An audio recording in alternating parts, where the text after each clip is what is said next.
ಕಾಂಗ್ರೆಸ್ ನಾಯಕರಿಗೆ ಡಿಕೆಶಿ ಸೂಚನೆ ಕೊಟ್ಟಿದ್ದಾರಂತೆ.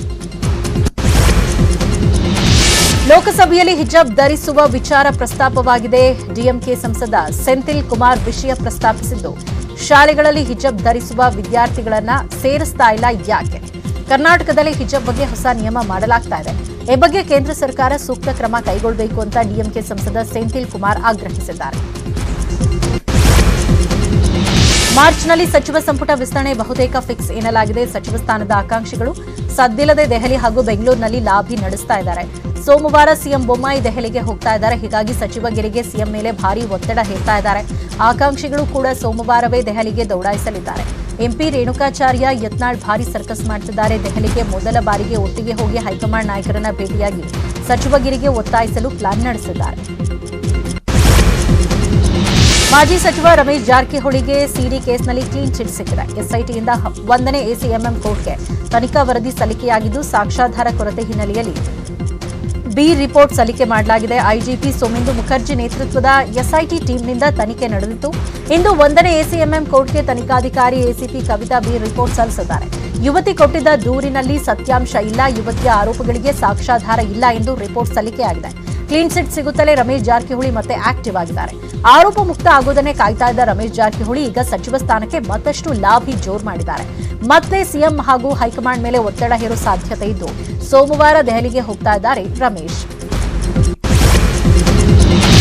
ಕಾಂಗ್ರೆಸ್ ನಾಯಕತ್ವ ನೋಂದಣಿ ಕಾರ್ಯಕ್ರಮ ನಡೆಯಿತು. ಬೆಂಗಳೂರಿನ ಅರಮನೆ ಮೈದಾನದಲ್ಲಿ ನಡೆದ ಕಾರ್ಯಕ್ರಮದಲ್ಲಿ ಸಿದ್ದರಾಮಯ್ಯ, ಕೆಪಿಸಿಸಿ ಅಧ್ಯಕ್ಷ ಡಿಕೆ ಶಿವಕುಮಾರ್, ಕೆಪಿಸಿಸಿ ಕಾರ್ಯಾಧ್ಯಕ್ಷ ಮುಖಂಡರು ಭಾಗವಹಿಸಿದ್ರು. ಅತಿ ಹೆಚ್ಚು ಸದಸ್ಯತ್ವ ನೋಂದಣಿ ಮಾಡಲು ಡಿಜಿಟಲ್ ಸದಸ್ಯತ್ವ ನೋಂದಣಿ ಕಾರ್ಯಾಗಾರ ನಡೆಯಿತು. ಸಭೆಯಲ್ಲಿ ಕೊರೋನಾ ನಿಯಮ ಉಲ್ಲಂಘನೆ ಮಾಡಲಾಗಿದೆ. 2,000ಕ್ಕೂ ಅಧಿಕ ಕಾರ್ಯಕರ್ತರು ಭಾಗವಹಿಸಿದರು.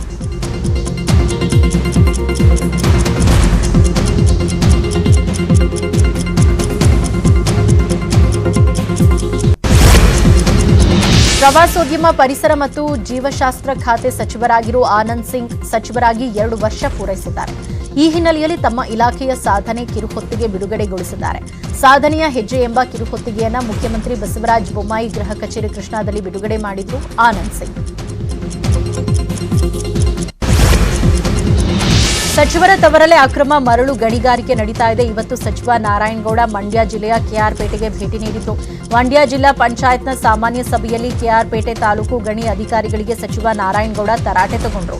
ಅಕ್ರಮ ಮರಳು ಗಣಿಗಾರಿಕೆ ಮಾಡುವವರಿಗೆ ಎಷ್ಟು ಕೇಸ್ ಹಾಕಿದೀಯಾ? ನದಿಯಿಂದ ಪ್ರತಿದಿನ ಮರಳು ತೆಗಿತಾ ಇದ್ದಾರೆ, ಆದರೆ ಈ ಬಗ್ಗೆ ಯಾವುದೇ ಕ್ರಮ ತೆಗೆದುಕೊಂಡಿಲ್ಲ. ಗಣಿ ಅಧಿಕಾರಿಗಳು ಪೊಲೀಸರು ಫಿಕ್ಸ್ ಮಾಡ್ಕೊಂಡಿದ್ದೀರಾ?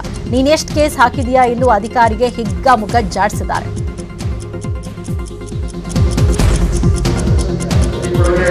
ಇದನ್ನ ಅವರನ್ನ ಹಾಕೊಂಡು ಬೋಟ್ನಲ್ಲಿ ತಂದು ರಾತ್ರಿ ಹೊತ್ತು ನನ್ನ ತಾವಲ್ಲಿ ರಾತ್ರಿ ನಾನೇ ನೋಡಿದೆ. 4 ನಾನೇ ಸೌಂಡ್ ಬರ್ತಾ ಇದೆ ಮೇಡಮ್. ಈಗ ನೋಡಿ ನಮ್ಮ ಕೇಳ್ಪಡಿ, ನೀವು ಚೆಕ್ ಮಾಡ್ತೀವಿ.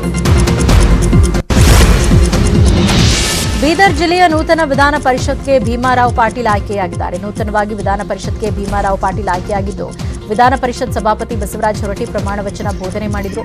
ನೂತನ ವಿಧಾನ ಪರಿಷತ್ ಸದಸ್ಯ ಭೀಮಾರಾವ್ ಪಾಟೀಲ್ಗೆ ಸಭಾಪತಿ ಬಸವರಾಜ ಹೊರಟ್ಟಿ ಹೂಗುಚ್ಛ ನೀಡಿ ಶುಭ ಕೋರಿದರು. ನಾಳೆ ನಡೆಯಬೇಕಿದ್ದ ಕಲಬುರಗಿ ಮಹಾನಗರ ಪಾಲಿಕೆ ಮೇಯರ್, ಉಪಮೇಯರ್ ಚುನಾವಣೆ ಮತ್ತೆ ಮುಂದಕ್ಕೆ ಹೋಗಿದೆ.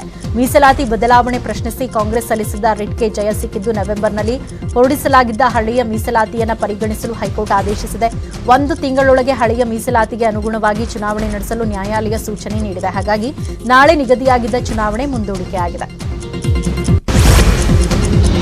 ಬೀದರ್ನ ಹುಮನಾಬಾದ್ ತಹಸೀಲ್ದಾರ್ ಪ್ರದೀಪ್ ಕುಮಾರ್ ಹಿರೇಮಠ ಮೇಲಿನ ಹಲ್ಲೆ ಖಂಡಿಸಿ ರಾಯಚೂರಿನ ಸಿಂಧನೂರಿನಲ್ಲಿ ಬೃಹತ್ ಹೋರಾಟ ನಡೆಯಿತು. ವೀರಶೈವ ಸಮಾಜ ಸೇರಿ ವಿವಿಧ ಸಂಘಟನೆಗಳು ಪ್ರತಿಭಟನೆ ನಡೆಸಿತು. ತಹಸೀಲ್ದಾರ್ ಪ್ರದೀಪ್ ಕುಮಾರ್ ಹಿರೇಮಠ ಮೇಲೆ ಹಲ್ಲೆ ನಡೆಸಿದವರ ವಿರುದ್ಧ ಕಠಿಣ ಕ್ರಮಕ್ಕೆ ಆಗ್ರಹಿಸಿದರು. ಸಿಂಧನೂರು ತಹಸೀಲ್ದಾರ್ ಮೂಲಕ ಮುಖ್ಯಮಂತ್ರಿಗೆ ಮನವಿ ಸಲ್ಲಿಸಿದರು. ಇಂತಹ ಘಟನೆ ಮರುಕಳಿಸದಂತೆ ಸೂಕ್ತ ಕ್ರಮ ಜರುಗಿಸಲು ಒತ್ತಾಯಿಸಿದರು. ಕ್ರಮ ವಹಿಸದಿದ್ದರೆ ಉಗ್ರ ಹೋರಾಟ ಮಾಡ್ತೀವಿ ಅಂತ ಹೋರಾಟಗಾರರು ಎಚ್ಚರಿಕೆಯನ್ನು ಕೊಟ್ಟಿದ್ದಾರೆ.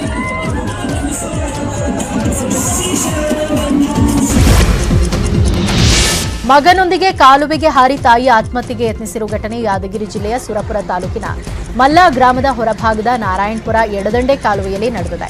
ನಿನ್ನೆ ಘಟನೆ ನಡೆದಿದ್ದು ಪ್ರಕರಣ ತಡವಾಗಿ ಬೆಳಕಿಗೆ ಬಂದಿದೆ. ಕೌಟುಂಬಿಕ ಕಲಹದಿಂದ ನೊಂದು ನಿಂಗಮ್ಮ ಎಂಬುವರು ತಮ್ಮ ಪುತ್ರನೊಂದಿಗೆ ಕಾಲುವೆಗೆ ಹಾರಿ ಆತ್ಮಹತ್ಯೆಗೆ ಯತ್ನಿಸಿದ್ದಾರೆ.